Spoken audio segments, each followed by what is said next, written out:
10-10 साल पुराना fungal infection होता है, वो बार बार आता है, खत्म नहीं होता, पुनरावृत्ति हो रही है। इसका क्या कारण? सोरियासिस हो चाहे एक्जिमा हो, हमको प्रॉपर एक डॉक्टर के फॉलो में रहना पड़ेगा, उस हिसाब से ट्रीटमेंट करना पड़ेगा। तो आदमी बड़ा कंफ्यूज है, लोग कंफ्यूज रहते हैं कि ये सच में लाइलाज बीमारी है या नहीं। मुझे पानी की बतासे भी लिया तो इमली पानी, और मेरी अचानक खुजली पड़ गई, तो उसका एक आइडिया लग जाता है। सबसे बड़ी प्रॉब्लम जो जाती है, आपको शुगर है, आदमी वही खत्म हो जाता है। जैसे रोजेशिया हुआ, एक्जिमा हुआ, है ना, और ये सब जो धूम्रपान हो चाहे अल्कोहल हो, सबसे एग्रीवेटिव। नमस्कार, मैं हूं आपके साथ कुलभूषण राजदेव और आप देख रहे हैं जेएमटी न्यूज। हेल्थ कॉर्नर में आप सभी का स्वागत है। हेल्थ कॉर्नर में हम बात करते हैं आपकी सेहत से जुड़ी हुई, तमाम चिकित्सकों से हम मिलते हैं, उनसे रूबरू होते हैं। कई सवाल जो होते हैं आम जनमानस के, उससे हम आप चिकित्सक के थ्रू आपको सचेत करवाते हैं, उनसे हम जानकारियां लेते हैं। और इसी कड़ी में आज हम आप पहुंचे हैं एक ऐसे चिकित्सक के पास जो ऐसी फील्ड में सेवा दे रहे हैं जिसकी पूरे देश को और पूरी दुनिया को, सभी लोगों को ज़रूरत होती है। आज हम बात कर रहे हैं चर्म रोग विशेषज्ञ डॉक्टर डीपी शिवहरे जी से। डॉक्टर शिवहरे जी, आपका बहुत बहुत स्वागत है हेल्थ कॉर्नर में। और क्योंकि आंख, कान, नाक, गला, हमने ईएनटी स्पेशलिस्ट से भी बात करी, तमाम लोगों से बात करते हैं। स्किन एक ऐसी चीज है जहां अगर उसमें कोई रोग हो जाता है तो खुद का एक जो मोटिव होता है, खुद की एक चीजें होती हैं, वो कहीं ना कहीं डॉक्टर साहब एक सेल्फ कॉन्फिडेंस, अगर हम बोले ये शब्द, वो गिर जाता है। लोग आपको हीन भावना से देखने लगते हैं। आप तो कई मरीजों से रूबरू होते होंगे, तो चर्चा की शुरुआत करें। सवाल आपसे हम पूछे, लेकिन मैं चाहूंगा कि सबसे पहले आप हमारे दर्शकों को अपना जो सफर रहा है चिकित्सा की सेवा का, वो उसके बारे में बताएं। मेरा नाम डॉक्टर डीपी शिवहरे। मैं अभी वर्तमान में जीएसबी मेडिकल कॉलेज में चर्म रोग विभाग में एज एसोसिएट प्रोफेसर वर्क कर रहा हूँ। तो अगर मेरा देख, मैंने यूजी मतलब एमबीबीएस अपना जीएसबी मेडिकल कॉलेज कानपुर से ही किया था। उसके बाद फिर मैंने एमडी, जो हम स्पेशलिस्ट होते हैं, वो एसएन मेडिकल आगरा से किया। वहाँ से मैंने चर्म रोग के बारे में पूरी अपनी ट्रेनिंग ली, जो भी होती है वो सब सीखा वहाँ से। उसके बाद मैं 2013 से फिर पुनः मैं अपने जीएसबी मेडिकल कॉलेज में, मुझे सौभाग्य मिल गया आने का, तो मैं आ गया हूँ और तब से मैं लगातार अपने मरीजों की चर्म रोग विभाग में सेवाएँ दे रहा हूँ। तो डीपी शिवहरे साहब ने जिस तरह से डॉक्टर साहब ने अपना परिचय दिया है, और देखिए स्किन लोगों को लगता है, लोग छूते नहीं है, क्षय रोग, तमाम कुष्ठ रोग, इस तरह की डॉक्टर साहब पुराने जमाने से चला आया है कि जरा सा कुछ, अरे कुष्ठ रोग हो गया, छू लो। उसके परिवार वालों को पूरा समाज से बहिष्कार किया जाता था, अगर हम पुराने जमाने से शुरू करें।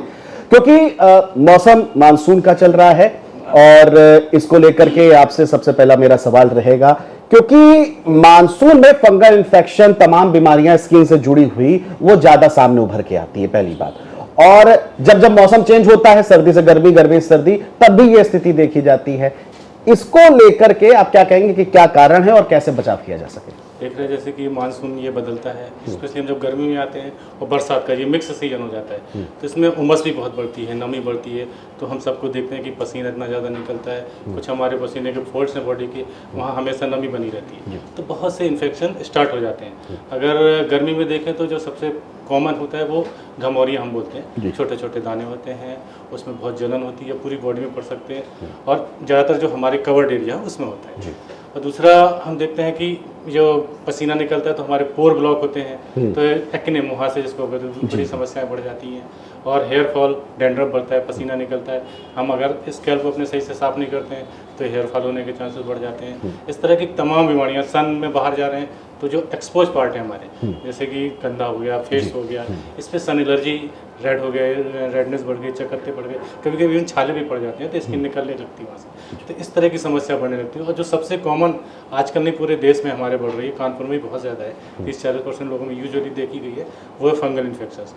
देख रहे हैं कि पूरी बॉडी में कहीं भी हो सकते हैं, ज़्यादातर तो हमारे फोल्ड एरिया में होते हैं। तो जो एनुलर रिंग टाइप के लीजन बनते हैं, जिसको हम दादी बोलते हैं, पूरी बॉडी में बनते हैं, उसमें खुजली होती है, धीरे धीरे वो फैल के कहीं एक जगह तो और जगह भी फैल जाते हैं। ये समय बहुत ज़्यादा कॉमन समस्या इस समय बढ़ रही है। तो देखिए डॉक्टर शिवहरे, आपने जिस तरह से देखिए चीज़ें बताई, और हाँ देखिए बात जो कि कॉमन आदमी से जुड़ी हुई है, हर एक छोटी छोटी चीज़ों से, डॉक्टर साहब ने जो आज बात कही, और कहीं ना कहीं इसमें कई सवाल भी निकल के सामने आते हैं। क्योंकि फंगल इन्फेक्शन मैंने भी कई लोगों को देखा है, लोगों का अब कॉलर के पास हो जाता है, जो आज एड्स में देखते हैं, वो अमूमन कभी कभी लोग होता है तो लोग ईचिंग करते हैं। अच्छा, कभी क्या होता है, जब जग रहे हैं तो ठीक है, लेकिन जब सोते समय तो हमारा बस नहीं चलता है, और वो चीज़ें क्या होती है, जब व्यक्ति उसमें हाथ लगाता है तो मेरे हिसाब से और भी जगह पार्ट्स में इसको फैल जाता है। इसी पर एक चीज़ और आपसे मैं जानना चाहूँगा, क्योंकि एक बड़ा सवाल निकल के सामने ये आता है, क्योंकि आपने कहा फंगल इन्फेक्शन बड़ी चीज़ों में कई बार अक्सर देखा गया, लोगों का 10-10 साल पुराना फंगल इन्फेक्शन होता है, वो बार बार आता है, खत्म नहीं होता, फिर इसको और स्किन से जुड़ी बड़ी जानलेवा बीमारी से बता दिया जाता है, उस पर भी हम आगे चर्चा करेंगे। लेकिन इसका क्या कारण है कि लोग दवाई करते हैं, 15 दिन 20 दिन जो कोर्स होता है, जैसा आप जानते होंगे, उसके बाद चला गया लेकिन फिर वापस आ जाता है। ये दो जो पुनरावृत्ति हो रही है, इसका क्या कारण है? देखिए, पहले आपने कहा कि जानलेवा, तो पहली बात, फंगल इन्फेक्शन जो होता है सुपरफिशियल होता है, हमारी स्किन में रहता है। एक डीप फंगल इन्फेक्शन उसकी बात नहीं कर रहे हम, तो ये जानलेवा नहीं होता, ठीक है। दूसरा, ये इन्फेक्शियस होता है, जैसे कि मुझे हो गया या किसी आपको, तो दूसरे परिवार में दूसरे सदस्यों को होने के चांसेस बहुत ज़्यादा हुए हैं, क्योंकि कपड़ों से फैल सकता है हमारे, या बेड में हम लेटे हैं। अच्छा, जेनेटिक नहीं होता होगा? जेनेटिक फैक्टर नहीं, मतलब ये इन्फेक्शन है, जेनेटिक नहीं होता है। तो अब प्रॉब्लम आती है ट्रीटमेंट की, जैसे कि मेरे को इन्फेक्शन है, मैं डॉक्टर नहीं हूँ, मैं गया, मुझे थोड़ी सी खुजली हुई, कौन जाए डॉक्टर को दिखाया, है ना, तो हम चले गए मेडिकल स्टोर पे, या फिर अपने दोस्तों से बात कर लिया, दादों के, लो भाई ये ट्यूब लगा लो, उसने तुरंत एक ट्यूब दे दी। तो वो ट्यूब जितनी भी मैं तो देखता रहता हूँ, मरीज आते हैं हमारे पास, क्या लगाया था, तो कोई बताएगा ये लगाया, फैंडम लगाया, किसी ने कुछ लगाया। हर ट्यूब में आपके वो जो टॉपिकल स्टेरॉइड्स क्रीम होती है। तो आदमी की जो सबसे बड़ी कॉमन हैबिट है, यहाँ नहीं सभी जगह की, वो पहले एक ट्रीटमेंट को सही तरीके से ले जानी चाहता है, वो अपने हिसाब से मैनेज करता है, वही हो रहा है। तो ज़्यादातर लोग क्या करते हैं कि ट्रीटमेंट को, फंगल इन्फेक्शन को, अपना दवाई ले ली और लगाना शुरू कर दिया, वो दब गया थोड़ी देर के लिए, फिर दोबारा आता है तो फिर लगा ली, दब गया फिर आता है फिर लगा ली, इस तरह करके वो उसको अपना एक बहुत उसका जो फिर रूप है बिगाड़ लेते हैं। फिर दूसरे घर को हो गया तो वो भी ऐसे ही करते हैं, तो इस तरह के वो फैलता रहता है। प्रॉपर ट्रीटमेंट नहीं दिया जाता। अगर वो सही से प्रॉपर ट्रीटमेंट ले लें, जैसे कि आएँ डॉक्टर के पास, क्या उसकी दवा है, पहले तो डायग्नोसिस कराना चाहिए। जरूरी नहीं आपको फंगल इन्फेक्शन से कुछ और हो, आपने सही से डायग्नोज नहीं किया, उसका ट्रीटमेंट कर दिया, तो उसका ट्रीटमेंट लेना। और ट्रीटमेंट क्या है कि आज के समय में थोड़ा लेंदी चलने लगा है, क्योंकि जब हम 10-15 साल पहले की बात करते हैं तो 15-20 दिन में ठीक हो जाता था, अब नहीं होता है, क्योंकि हम ही लोगों ने अपने फंगल इन्फेक्शन को बिगाड़ा है। तो मैं तो यही बताना चाहूँगा कि अपने मन से इलाज मत करिए, और प्रॉपर उसका ट्रीटमेंट लीजिए, और जो ड्यूरेशन है उसको लीजिए, और डॉक्टर की सलाह से चलिए, तो फिर आपका ट्रीटमेंट दोबारा जल्दी फंगल इन्फेक्शन आएगा नहीं, ठीक हो जाएगा। बिल्कुल आपने सही बात कही। और एक बात तो डॉक्टर साहब की बिल्कुल आप दर्शकों को भी सच लगेगी कि डॉक्टर्स के पास जाने से पहले आसपास पूर्वज जो स्वघोषित, अगर मैं बोलूं शुद्ध हिंदी में, जो स्वघोषित डॉक्टर बने हुए होते हैं, उनसे राय मशवरा ले लेते हैं, या बहुत ज़्यादा मेडिकल स्टोर जा करके उनसे पूछ लेते हैं और एक वही नॉर्मल सा ट्यूब दे देते हैं, लेकिन जब तक वो पूरा घाव फैल जाता है और बार बार ईचिंग करने से वो आपके नाखूनों में, मैं अगर गलत हूं तो मुझे बताइएगा, नाखूनों में जो बैक्टीरिया होते हैं फिर वो दूसरे हिस्सों में लगते हैं, फिर वहां पे भी ये चीज़ें होने लगती है। ठीक है, जानलेवा की डॉक्टर साहब अभी बात हुई थी, क्योंकि आपने जानलेवा वाली बात बताई थी, तो मुझे एक इस पे और याद आ रहा है, आजकल यूट्यूब का तो सोशल मीडिया का चलन है ये बहुत ज़्यादा, तो इस दौरान 2-3 बीमारियां हैं जो कुछ ज़्यादा ही कॉमन हो गई। अच्छा, बड़े बड़े जो लोग होते हैं वो थोड़े नॉलेज ज़्यादा रखने लग जाते हैं, तो वो तुरंत गूगल बाबा के पास चले जाते हैं, और वहाँ क्या है, वहाँ पिक्चर मिक्स होती है। मैं बात कर रहा हूँ एक्जिमा और सोराइसिस जैसी बड़ी बीमारियों की। अक्सर ये होता है जो फंगल इन्फेक्शन, जैसे हमने कहा कोई पुराना फंगल इन्फेक्शन दाद है, वो ऐसा सर्किल, अच्छा तीनों सर्किल में बनते हैं, और थोड़ा थोड़ा सा अंतर रहता है, किसी में पपड़ी है किसी में नहीं है चीज़ें, क्योंकि जब मैं आपके बातचीत करने आ रहा था तो मैं रिसर्च कर रहा था चीज़ों को लेकर, और कई आम जनमानस जो जानकार हैं उनमें यही दिक्कत होती है। कोई कहता है अरे ये तो सोराइसिस लग रहा है, सोराइसिस का इलाज शुरू हो गया। तो वो मुझे लगता है शरीर की आंतरिक स्थितियों को, जो चीज़ें होती हैं उसमें भी कहीं ना कहीं स्थितियाँ गड़बड़ करते हैं। तो इन जो दो एक्जिमा और सोराइसिस है, इस पर क्या कहना चाहिए? पहले तो मैं बताऊं कि जो गूगल बाबा आपने बोला ना, गूगल बाबा, यूट्यूब है ना, इसके अलावा हमारे साथ में रहने वाले लोग वो भी, अरे यार ये तुमको तो सोरियासिस हो गया, तुमको ये बीमारी हो गई, तो वो डर जाता है। ठीक है, एक्चुअली कोई भी बीमारी, एक तो पहले हम अपनी यूट्यूब से ना ट्रीटमेंट करें, उससे अपनी डायग्नोसिस बिल्कुल ना बने। ठीक है, जो डॉक्टर नहीं है, जो उस चीज़ को नहीं समझता, उससे डायग्नोसिस ना बनवाए, नहीं तो वो पता नहीं क्या क्या बता देगा। मैं 12-13 साल से मतलब स्किन की मरीज को देख रहा हूँ, कभी कभी मुझे भी कन्फ्यूजन होता है कि टीनिया है कि सोरियासिस। सोचो जब मुझे हो सकता है तो एक नॉर्मल आदमी कैसे उसको पहचान सकता है? तो पहले तो अपनी डायग्नोसिस सही से बनवाइए कि है क्या एक्चुअली, ट्रीटमेंट उसी के आधार पर चलेगा। अब रही बात एक्जिमा और सोरियासिस, दो अलग अलग चीज़ें हैं। सोरियासिस एक ऑटोइम्यून बीमारी है जिसमें हमारी बॉडी में लाल रंग के चकत्ते पड़ते हैं, उसमें पपड़ी झड़ती है, उसको हम क्योर नहीं कर सकते। क्योर मतलब कि जैसे मैंने ट्रीटमेंट दिया, सही हो गया, फिर दोबारा नहीं आएगा, ये क्योर नहीं हो सकता है। उसको हमेशा रेगुलर फॉलो में रहना होता है। ठीक हो गया, हम दवाएं बंद भी कर देते हैं और दवाओं के ढेर सारे ऑप्शन हैं, नहीं होता दूसरी दवा चेंज करते हैं। पर वो सोरियासिस हो चाहे एक्जिमा हो, हमको प्रॉपर एक डॉक्टर के फॉलो में रहना पड़ेगा, उसी हिसाब से ट्रीटमेंट करना पड़ेगा। तो जो आप बता रहे कि इससे आपने ना डायग्नोसिस बनाए, इवन मैंने तो देखा है कि मेरे पास मरीज आते हैं तो क्या होता है कि इवन बहुत से डॉक्टर जो मतलब फील्ड जो डिग्री वाले डॉक्टर नहीं है, आप देखते हैं क्वैकरी बहुत से ज़्यादा है, उसने नहीं भैया तुमको ये बीमारी हो गई, आगे जाके इतना बढ़ जाएगी कि तुम परेशान हो जाओ, पूरी बॉडी में फैल जाएगी। अब वो चला गया डिप्रेशन में, चला गया डिप्रेशन, अब मेरे पास आया, लिटरली रोता है बैठ के कि मैं क्या करूँ, मैं तो मर गया। तो प्रॉब्लम यहीं से स्टार्ट होती है। जब मैंने कहा भाई तुमको 10 ये मुश्किल से 1 महीने में तुम पूरे सही हो जाओगे, तुम्हें तो ये बीमारी जो उसने बताया वो है ही नहीं। तो प्रॉपर डॉक्टर के पास जाना कि आप किसके पास जाना है और कैसे आपको इलाज कराना है, तो हर चीज़ हमारी सही होती है और क्योर भी होती है। क्योर नहीं होती तो हमारे कंट्रोल में जरूर रहती है। कैसे उसको रखना है, कैसे उसके बचाव करना है, वो डॉक्टर बताता है तो ठीक रहता है। तो ठीक है, आपने जिस तरह चीज़ें बताई उसको लेकर के एक मेरे दिमाग में क्वेश्चन और आया है, क्योंकि ये बात सोशल मीडिया की चल रही थी। एक वीडियो में देख रहा था, नाम डॉक्टर वो भी रहे हैं। अच्छा, आजकल देखा है कि सोशल मीडिया में सबने अपना अपना खोल रखा है। कोई कहता है सोरियासिस एक्जिमा जड़ से खत्म हो जाएगा, कोई कहता है ये नहीं होता है। तो आदमी बड़ा कंफ्यूज है, लोग कंफ्यूज रहते हैं कि ये सच में लाइलाज बीमारी है या नहीं। पहला प्रश्न तो आपका इसमें मेरा रहा।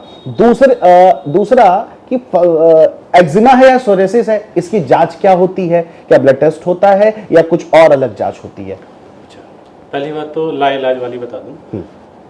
एक्चुअली सोरियासिस मैंने बताया कि लाइलाज का मतलब लाइलाज इलाज तो है पर क्योर नहीं है। क्योर मतलब कि आप चाहो कि मैं एक बार, ऐसा तो कोई बीमारी नहीं होती। यूजुअली यही है कि एक बार सही हो गया, दोबारा आने के चांसेस हमेशा रहते हैं। तो बहुत से वीडियो आपने देखोगे, मेरे पास आओ मैं एकदम क्योर कर दूंगा। फिर वो कहते हैं जब पेशेंट उनके पास जाता है, हमारे यहाँ से भाग जाता है, वहाँ दिखा चलोगे ये तो डॉक्टर साहब कह रहे हैं ये तो सही नहीं होगा, हम इस डॉक्टर को क्यों ना दिखाएं जो बोला कि जड़ से। उनके पास जाते हैं तो शुरुआत में वो क्या करते हैं कि पहले हम आपकी बीमारी को बढ़ाएंगे, फिर आपकी बीमारी को सही करेंगे, और बढ़ाते बढ़ाते 6 महीने बढ़ाते रहते हैं। जब वो बिल्कुल बुरी कंडीशन हो जाता है फिर हमारे पास आता है। तो फिर मैं उनको समझाता हूँ भाई देखो मरीज है बेचारा, उसकी बीमारी है तो परेशान हो, उसको जब लोग बेवकूफ़ बनाएंगे तो वो चला जाएगा। उसको अपनी बीमारी से राहत से मतलब उसको राहत चाहिए, उसको सुकून चाहिए। वो जब बहुत दिनों बाद इस चीज़ को समझ पाता है कि जो डॉक्टर हमें सलाह दे रहा है वो सही दे रहे हैं। ठीक है। दूसरा सवाल आपका था कि जो जांच कैसे होती है। एक्चुअली मैंने कई जगह देखा है इसमें पैचेस वगैरह भी लगाते हैं, नीले लाल उस तरह के। मतलब मैं सोशल मीडिया की आपको तमाम चीजें बता रहा हूँ जी। एक्जिमा होता है सोरिया, एक्चुअली क्लिनिकली ये डायग्नोसिस है, हम लोग देख के बता देते हैं एक्जिमा की सोरियासिस। अब एलर्जी किस चीज़ से है उसके लिए पैच टेस्टिंग होती है, उसमें वो एलर्जन होते हैं वो बॉडी में लगा के उसका रिएक्शन देखा जाता है, वो भी डायग्नोस हो जाता है इस तरीके से। और एक हम बहुत ज़्यादा नहीं डायग्नोस होता तो हमारे पास स्किन बायोप्सी का ऑप्शन होता है, टुकड़े की जांच हम लेके भेज देते हैं कि क्या है, तो उससे क्लियर हो जाता है कि सोरियासिस है कि हमारी एक्जिमा है, इस तरह की। पर यूजुअली हम लोग क्लिनिकली उसको डायग्नोस करते हैं, उस हिसाब से ट्रीटमेंट। अच्छा बिल्कुल। अच्छा आपने एलर्जी शब्द का नाम लिया, और क्या जैसे हम लोग आवन नॉर्मल CBC जो तमाम ब्लड जांच कराते हैं, क्या ये आम जांचों में भी इसका कुछ पता चल जाता है या स्किन का इसका बिल्कुल अलग सिस्टम है? देखिए एलर्जी जांच आजकल बहुत होती है, जैसे कुछ लेवल होते हैं कि उससे ये पता चलता है कि हाँ आप एलर्जिक हैं। पर बहुत से लोग ऐसी भी जांच होती है कि इस फला चीज़ से एलर्जी है, फला चीज़ से एलर्जी है। तो मैं इसके पक्ष में नहीं हूँ, बहुत सी एक्यूरेट जांच नहीं आती है, ब्लड से भी लोग जांच करते हैं तो उससे बहुत ज़्यादा पता नहीं चल पाता स्पेसिफिक किस चीज़ से एलर्जी है, ये जानकारी बहुत ज़्यादा क्लियर नहीं होता है, थोड़ा मोड़ा क्लियर होता है, लोगों के मतलब पैसा उसमें ज़्यादा बजट चला जाता है। तो ऐसी कोई बहुत स्पेसिफिक जांच नहीं होती है और एकदम एक्यूरेट नहीं होती है। कभी कभी हम लोग ऐसे भी जज करते हैं कि हाँ मैंने आज ये पानी की बतासे पी लिया, कोई इमली खा ली और मेरी अचानक खुजली पड़ गई, तो उसको एक आइडिया लग जाता है। ऐसे हम लोग खुद ऑब्जर्व करके बहुत सी चीज़ों का आइडिया लगा सकते हैं और एलर्जी जांच करा सकते हैं, पर 100% सोल्यूशन नहीं मिलता। बहुत से हिडन चीज़ें होती हैं जो हमको नहीं पता चल पाती हैं, तो एलर्जी बनी रहती है। तो कॉमन चीज़ें हम लोग बता देते हैं कि ये चीज़ मत करिए, कुछ प्रिजर्वेटिव चीज़ें ना खाइए, कुछ ऐसी चीज़ें ना खाइए जो कॉमन होती हैं, तो उसको फॉलो करने से बचाव हो सकते हैं। चलिए डॉक्टर साहब, आपने जो चीज़ बताई, गोलगप्पे का जिक्र किया, हालांकि बात अलग है, इंटरव्यू के टाइम गोलगप्पे का आपने जिक्र करके थोड़ा सा मन जो है खट्टा खट्टा सा हो गया है, लेकिन क्योंकि आपने इसका जिक्र किया टाटरी जैसे इसमें पड़ती है, खट्टापन, ये भी अक्सर हम लोग बड़े बुजुर्ग से सुनते रहते हैं, ज्यादा नमक खा लेना, ज्यादा मीठा खा लेना, या ज्यादा आपने इमली वगैरह ये चीज कराई, इससे भी क्या ये भी एक कारण है ईचिंग का? फिर लोगों को होती है, वो ईचिंग कर देते हैं और वो दिक्कतें आ जाती हैं। तो खान पान का भी एक लंबा असर है। खान पान का देखिए हमारे ओवरऑल हेल्थ सिस्टम पे असर पड़ता है। स्किन भी अछूता नहीं है, स्किन तो बहुत ज़्यादा फर्क पड़ता है। अब मेरे पास मरीज आता है कि मुझे स्किन बहुत ग्लोइंग चाहिए, शाइनिंग चाहिए, तो मैं पूछता हूँ क्या भाई आपकी हैबिट क्या है? तो 10 घंटे आप कंप्यूटर देखते हैं, 10 घंटे मोबाइल देखते हैं, है ना, और खाना क्या खाते हैं? बाहर का खाना मंगाए खा लेते हैं, उसमें चाट पकौड़ा जो भी वो खा लेते हैं, दिन भर में 8-10 चाय कॉफ़ी पी जाते हैं, फिर आपको चाहिए स्किन। तो ये पॉसिबल नहीं है। उसके लिए आपको एफर्ट करना पड़ेगा। मैं दवाइयाँ दे सकता हूँ, डॉक्टर क्या कर सकता है? दवाइयाँ देगा, पर आपको काम नहीं करेंगे। आपको अपनी लाइफ स्टाइल जरूर सुधारनी पड़ेगी। भाई एक फिजिकल एक्टिविटी जो होती है कि एक्सरसाइज करिए, योगा करिए, उससे हमारा ग्लूकोज कंट्रोल होता है। एक इंसुलिन रेजिस्टेंस जैसी कंडीशन नहीं डेवलप होती है। जब वो डेवलप होती है तो वेट बढ़ता है, तो हमारी स्किन मोटिव होती है, खाली होती है ना, और बहुत से एक्ने, मुँह से बाल झड़ना, ये सब स्टार्ट हो जाता है, और हमारी स्किन ड्राई हो जाती है, तो लुक अच्छा आ ही नहीं सकता है। तो हेल्दी लाइफ स्टाइल बहुत ज़रूरी है। हेल्दी लाइफ स्टाइल में क्या है? डेली योगा एक्सरसाइज करिए, अच्छी डाइट खाइए। अच्छी डाइट में हरी सब्जियां हो गया, सलाद हो गया, फ्रूट्स हो गए ना, और बाकी ग्लूकोज या ये मीठा कम खाना है, ना के बराबर खाना है, नमक थोड़ा लिमिट में खाना है, बहुत ज़्यादा बाहर के खाने, ये सब मैदा वैदा कम खाने हैं। कभी कभी चीट मिल चल जाए, लेकिन ये हैबिचुअल ना बने। हैबिट नहीं है, रेगुलर हैबिट कभी नहीं होनी चाहिए इसी चीज़ की।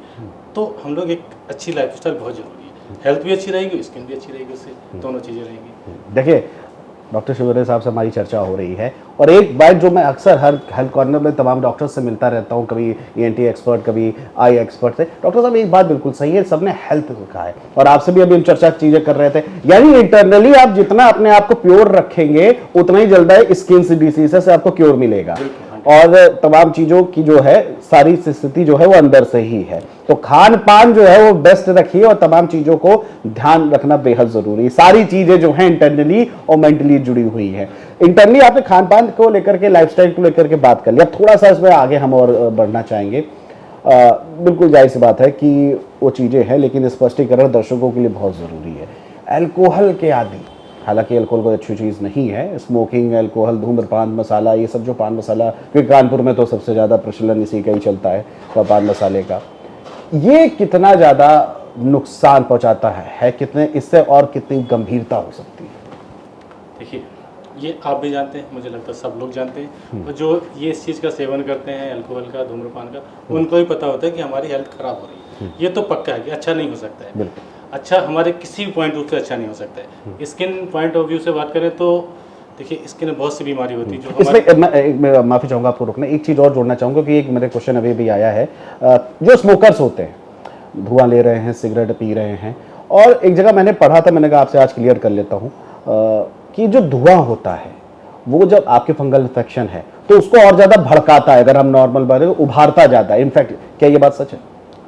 इस तरह नहीं, जैसे कोई हम इम्यूनिटी हमारी गड़बड़ होती है, ठीक है, जब हम धूम्रपान करते हैं, कुछ भी करते हैं, तो इम्यूनिटी गड़बड़ होती है, और बहुत सी बीमारियां एग्रेवेट हो जाती हैं, या इम्यूनिटी गड़बड़ होगी तो जितने भी वो बीमारियां स्किन में सब की सब बढ़ जाएंगी, चाहे फंगल इन्फेक्शन हो, चाहे बैक्टीरियल हो, चाहे वायरल हो, सबके बढ़ने के चांसेस होते हैं।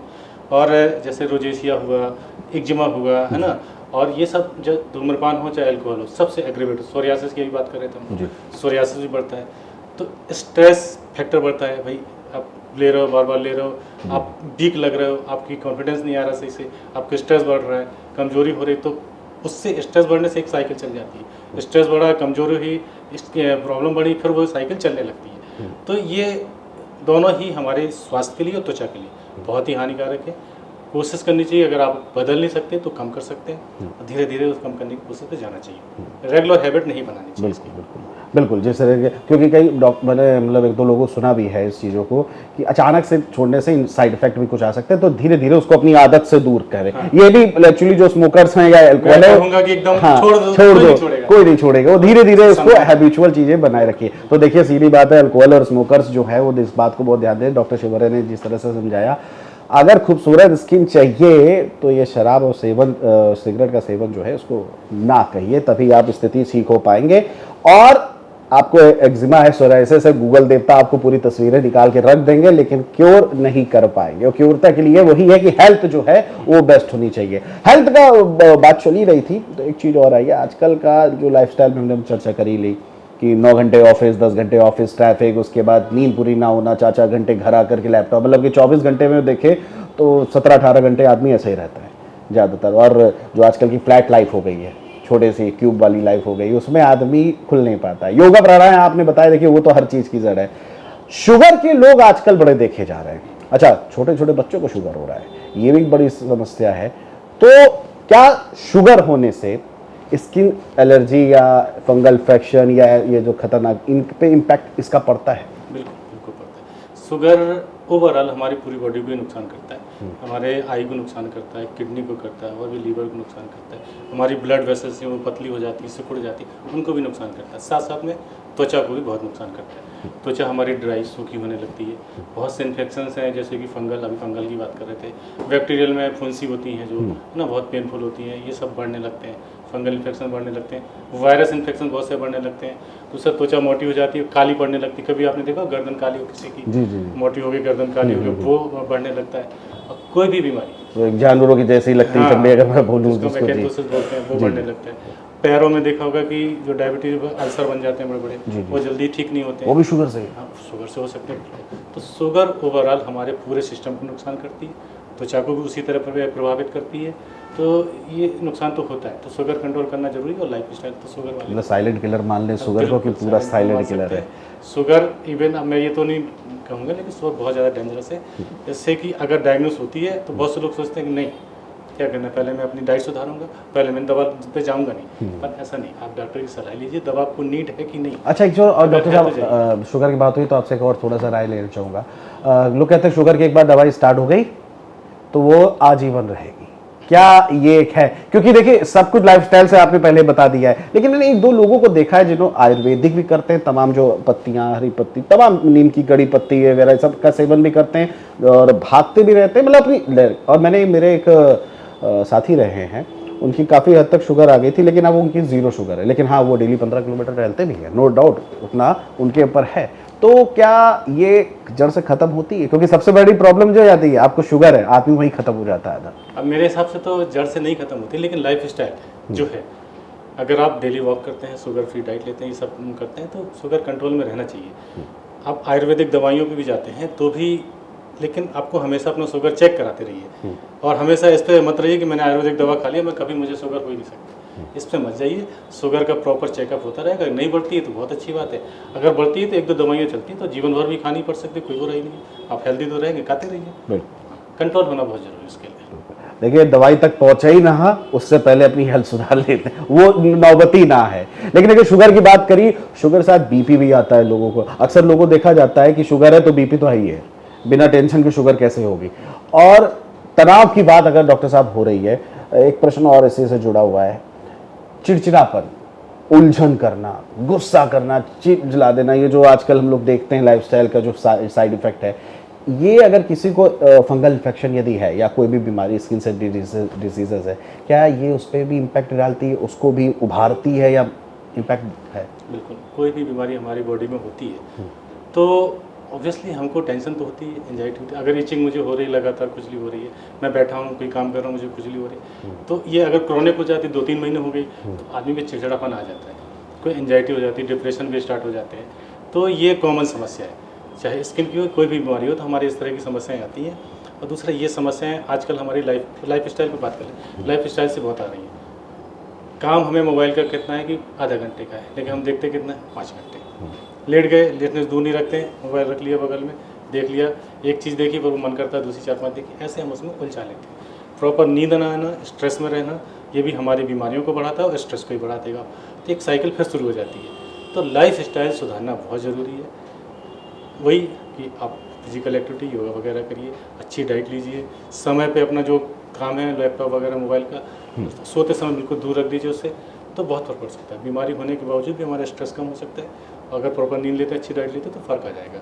बाकी बीमारी जो है उसका इलाज करिए, तो स्ट्रेस से आपको आसानी आराम मिलेगा, ये रहेगा। बिल्कुल, डॉक्टर साहब ने जिस तरह से कहा, और देखिए बात वही आ रही है क्योर वाली, क्योंकि मुझे याद आ रहा है, एक मैं वीडियो देख रहा था, मैं नाम नहीं लूँगा उनका, लेकिन उन्होंने स्पष्टीकरण दे दिया था कि ये जाती नहीं है, क्योर से ही जाएगी। तमाम पैचेस, पैच की वाली बात जो बता रहे थे कि पैच लगा करके, कि एलर्जन लगा के, कि क्या एलर्जी है, क्योंकि ब्लड लेवल से ये नहीं पता चलेगा, क्योंकि उसमें एक लेवल होता है, उसमें तो सारी एलर्जी पता चल जाएगी, पैच से पता चलता है। उन्होंने जिस तरह चीज़ें बताई वो आज से चर्चा में हो रही है।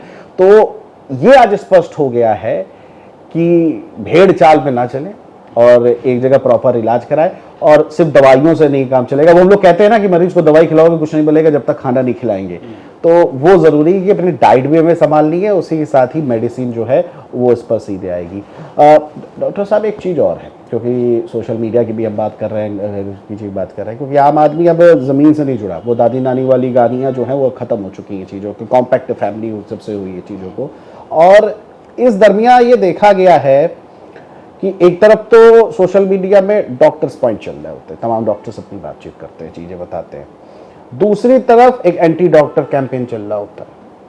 मतलब मेरा आपसे मतलब नहीं था, मेरा कहने का तात्पर्य ये है कि घरेलू नुस्खे से शुरू करें, पुराने जमाने के बरगद के, पीपल के पत्ते का रस लगा लीजिए, वहाँ दिक्कत हो जाएगी, नीम का तेल लगा लीजिए, वो सही हो जाएगी, नाभि बेहिया तेल लगा लीजिए, ये चर्म रोग ठीक हो जाएगा, तमाम चीज़ें जो है वो ठीक हो जाएगी, कपूर और नारियल का तेल मिक्स करके लगा दीजिए। तो ये जो चीज़ें हैं ये कितनी कारगर साबित है? क्या ये अलग अलग लोगों को, अलग अलग टाइप की जो स्किल्स होती हैं उनको इम्पैक्ट करती हैं, या सबके लिए पॉजिटिव रहता है चीज़? एक समय होता है, समय के साथ चीज़ें चेंज होती चली जाती हैं, ठीक है। एक समय था जब हमारी ये इतना चिकित्सा इतनी विकसित नहीं हुई थी, बहुत सी चीज़ों के बारे में पता ही नहीं था, दवाइयाँ नहीं थी, तो हमारा जो आयुर्वेद था, जो भी है, बहुत से घरेलू नुस्खे थे वो काम करते थे। अब बहुत सी चीज़ लोग भूल भी गए, बातों का उल्टा हो गया, किसी ने कुछ सुन लिया, किसी ने कुछ बता दिया, तो किसी ने कहा ये कर लीजिए, वो कर लीजिए। घरेलू नुस्खे अपनी जगह ठीक है, वही है कि आपने कि नीम का लगा लीजिए, नीम का तेल लगा लीजिए, ये सब ठीक है अपनी जगह। अगर आपको बीमारी प्रॉपर कंफर्म कराना है क्या है, तो डॉक्टर के पास जाना चाहिए, इलाज कराते रहे। टोटली घरेलू नुस्खे पे आप डिपेंडेंट मत होइए कि हमें डॉक्टर पर बिल्कुल नहीं है, डॉक्टर जाएगा दवाइयाँ दे देगा, हमें नुकसान कर जाए, हमें एलोपैथी खानी नहीं है, तो इस पर मत जाइए। घरेलू नुस्खे एक प्रिवेंशन की तरह लीजिए, जो हमें अपनी बीमारी को बढ़ने नहीं देना है, ये नहीं करने देना है। बहुत से सिंपल घरेलू नुस्खे अपनाएं। अब किसी ने कहा कि मदार का दूध लगा लीजिए, मत लगाइए। किसी ने कहा घमरा लगा लीजिए, आयुर्वेद में ये सब होता है, मत लगाइए। हर चीज़ आपके स्किन को नुकसान कर सकती है। अब बेसन हुआ, बहुत से लोग बेसन का यूज करते हैं, हल्दी का यूज करते हैं, मलाई का यूज करते हैं, नींबू, ये ठीक है, यहाँ तक सब चलता है। और जितनी भी जो हम चीज़ जिसके बारे में जानते नहीं वो नहीं चलता है, उससे बचना चाहिए। वो हर प्रकार की स्किन को नुकसान कर सकता है, इरिटेट कर सकता है, और बीमारी को आपको बढ़ा सकता है। और जब आपकी बीमारी ठीक हो जाए, आपको लगता है कि मुझे बढ़ने ही देना है, तो कुछ जो घरेलू उपाय हैं कि हम बेसन के लगा के अपनी नेचुरल चीज़ें उसको साफ कर सकते हैं, ये फला की पत्ती यूज कर सकते हैं, वो भले कर लीजिए। अच्छा, इसमें भी एक चीज़ है कि आपको उसकी भी एक प्रक्रिया होती है, ये नहीं कि कुछ अजीब तरह से कर लिया जाए। एक्चुअली लोगों को पता नहीं होता है, बिल्कुल वही क्योर वाली बात आ गई, पता नहीं होता है कैसे करना है, उन्हें बोल दिया, उन्हें कर लिया। अब जैसे नारियल कपूर की बात करें, लोगों का नारियल कपूर लगा लीजिए। कपूर कभी कभी हमारी स्किन को और खुजली पैदा करता है और इरिटेशन देता है। जब मेरे पास मरीज आते हैं तो मैं बोलता हूँ नारियल का तेल लगाइए, कपूर मत लगाइए। पर किसी को कपूर लगाने से फ़ायदा हो जाता है, तो सबकी अलग अलग सेंसिटिविटी होती है। तो प्रॉपर उस पर डिपेंड ना होकर आप दोनों तरीके इलाज कर सकते हैं।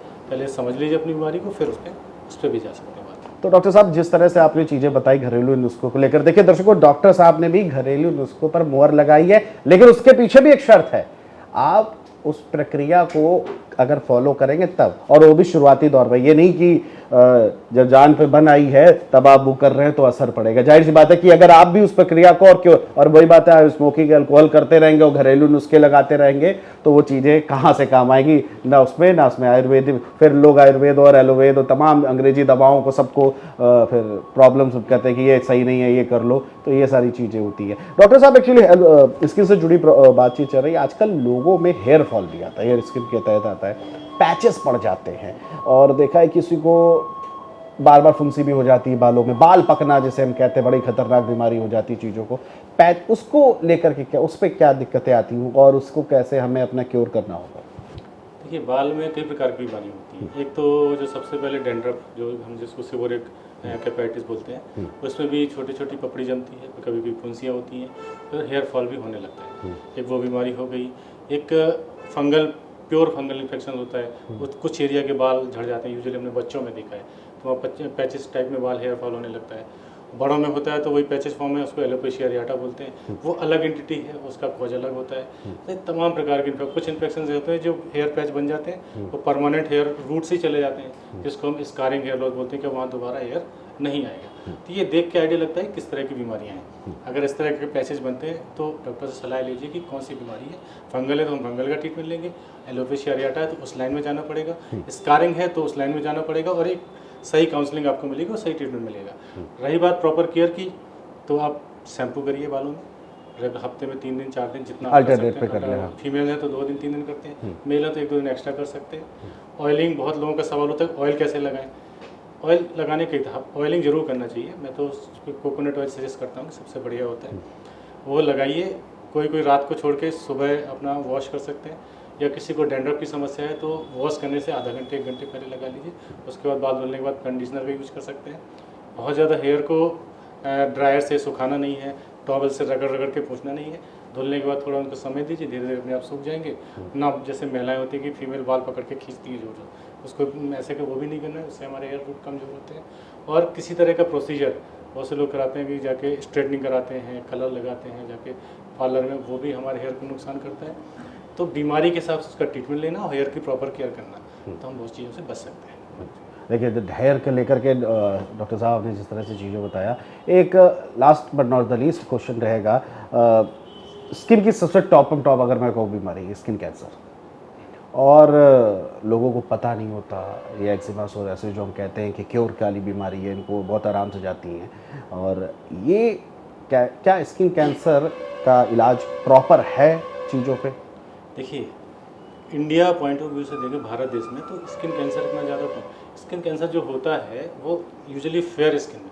हमारा जो मोस्ट कॉमन इफेक्ट है सन एक्सपोजर, अल्ट्रावायलेट रेज जो होती है वो जो हमारी त्वचा में पड़ती है, तो स्किन कैंसर को डेवलप कर सकती है। और ये जो एक और माफ़ी चाहूँगा, इसमें जो सफ़ेद सफ़ेद धब्बे दाग पड़ जाते हैं चेहरों पे, पूरी बॉडी पे, स्किन पे, उसका क्या इम्पैक्ट पड़ता है? वो अलग है, वो लोग है, वो उससे अलग बात कर लेंगे। जो स्किन कैंसर की बात कर रहे हैं, तो सन एक्सपोजर बड़ा कॉमन है। दूसरा, किसी को और जगह कैंसर है तो वो स्किन में आने के चांसेस होते हैं, और कोई किसी का जेनेटिक होता है, थोड़ा फैमिली हिस्ट्री होती है, तो चांसेस होते हैं। तो सन बाकी ट्रीटमेंट अगर आपने डायग्नोस कर लिया तो ट्रीटमेंट बिल्कुल पॉसिबल है, सर्जरी हो जाती है, बहुत सी दवाइयाँ हैं जिससे हम अपने कैंसर को क्योर कर सकते हैं। सन एक्सपोजर बचाव बहुत ज़रूरी है ऐसे केसेज में जहाँ फैमिली हिस्ट्री हो और जहाँ उसको बार बार सन एलर्जी हो रही हो या सन बर्न हो जा रहा हो, तो ऐसे केसेज में सन बर्न बचाव करना बहुत ज़रूरी है। कभी कभी बहुत क्रॉनिक घाव पड़ा रहता है, आदमी इग्नोर करता है, उसको इचिंग करता रहता है, फिर छोड़ देता है, उसमें भी कैंसर डेवलप होने के चांसेस होते हैं, तो उसका भी प्रॉपर ट्रीटमेंट कराना तो कैंसर यूजुअली नहीं होता। और जो हम लोग सफ़ेद धब्बे वाली जो बात, वो सफ़ेद धब्बे कई प्रकार के हो सकते हैं। वो एक्चुअली देखें, जो मोस्ट कॉमन होता है विटिलिगो होता है जी, जिसको ऑटोइम्यून डिसऑर्डर बोलते हैं जी, तो उसका भी क्योर इलाज होता है प्रॉपर, उसको इलाज प्रॉपर लेना चाहिए। वो जेनेटिक हो सकता है, जेनेटिक, हाँ, 8-10% की जेनेटिक होता है, बाकी किसी को भी हो सकता है। किसी को भी वो सनबर्न या एलर्जी से वगैरह कुछ हो सकता है। ठीक है डॉक्टर साहब, आपने जिस तरह से आज चीज़ों को बताई, देखिए कई स्पष्ट हो गई हैं चीज़ें, हेयर से लेकर के पूरी स्किन में कहाँ कहाँ दिक्कतें आती हैं, और अंत में एक ही निष्कर्ष निकला है कि हेल्थ अच्छी होगी तभी स्किन अच्छी। इंटरनली हम जितना अपने आप को वेल मेंटेन करके रखेंगे, एक्सटर्नली उतना ही चीज़ें सामने निकल के आएगी। ओवरऑल पॉइंट यही रहेगा। तो आज हमने जिस तरह से बात करी, और डॉक्टर शिवहरे हमारे साथ थे। डॉक्टर शिवहरे, आपका बहुत बहुत शुक्रिया हेल्थ कॉर्नर में आने के लिए, और तमाम स्किन से जुड़ी जो भ्रांतियां हैं, जो दिक्कतें हैं, और उनको क्योर कैसे करना है उन दर्शकों को हमारे बताने के लिए। तो डॉक्टर शिवहरे हमारे साथ मौजूद थे, और जिस तरह से उन्होंने तमाम चीज़ों को लेकर के बात की। देखिए स्किन जो है आपका कॉन्फिडेंस भी होता है, हम एड्स में देखते रहते हैं तमाम चीज़ों को लेकर के, लेकिन इन सब चीज़ों के है आपको इंटरनली भी अपने आप को स्ट्रांग रखना है। जब इंटरनली तमाम चीज़ें जो हटेंगी, डॉक्टर शिवहरे ने जिस तरह से हमें बताया कि जब चीज़ें हटेंगी और आप अपनी लाइफस्टाइल अच्छी रखेंगे, योगा हो गया या खान पान जो हो गया, तभी आपकी स्किन भी स्वस्थ रहेगी। और अगर आपको कोई लाइलाज जो टैग लगा रहता है एक्जिमा सोरायसिस टाइप की बीमारियों को लेकर के, अगर इस टाइप की बीमारी है तो आप डॉक्टर्स के पास जाइए, क्योर कीजिए, और जो स्ट्रेस रिलीव रहेगा, जब तक स्ट्रेस रहेगा तब तक कोई भी बीमारी पूरी जड़ से ख़त्म नहीं होगी। उसका प्रॉपर इलाज कराइए, जितना समय डॉक्टर आपके देते हैं, बताते हैं। हर खान पान का ध्यान रखिए और तभी आप स्किन संबंधित बीमारियों से हट पाएंगे। फिलहाल अभी के लिए इतना ही। देखते रहिए जेएमटी न्यूज़। नमस्कार।